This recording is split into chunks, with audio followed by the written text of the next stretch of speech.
receive their sight, and the lame walk, and the lepers are cleansed, and the deaf hear, the dead are raised up, and the poor have the gospel preached to them. After all, Jesus repeatedly says, I have come to proclaim good news to the poor. Do you have a feeling I'm pushing a concept your way? If you don't by now, you soon will after I tell you this little story. In his book, Run with Horses, Eugene Peterson tells how he saw some birds teaching their young to fly.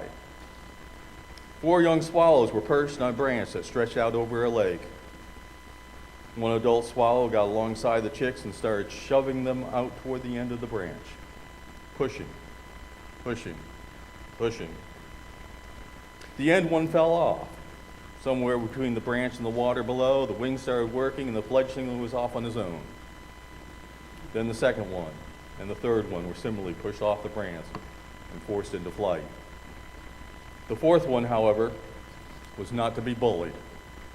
At the last possible moment, his grip on the branch loosened just enough so he swung downward, then tight again, bulldog tenacious. The parent pecked at the desperately clinging talons until it was more painful for the chick to hang on than risk the insecurities of flying.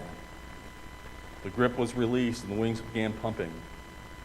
The mature swallow knew what the chick did not, that it would fly, that there was no danger in making it do what it was designed to do.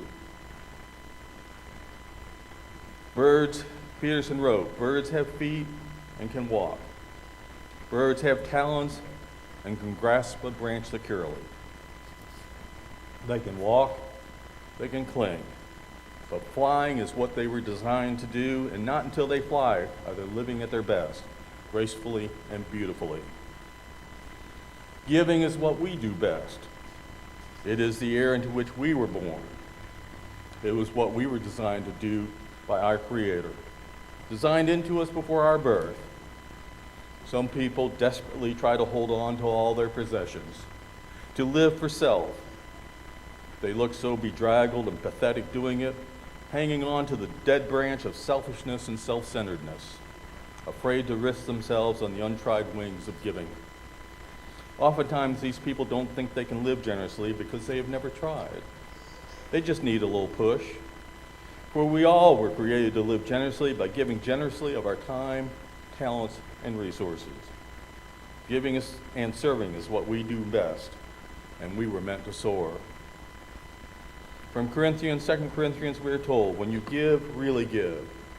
God is able to make all grace abound in you, so that in all things, at all times, having all that you need will abound in every good work. As it is written, he has scattered abroad his gifts to the poor. His righteousness endures forever.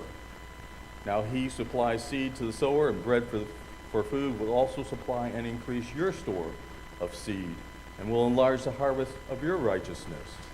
You will be made rich in every way so that you can be generous on every occasion, and your generosity will result in thanksgiving to God.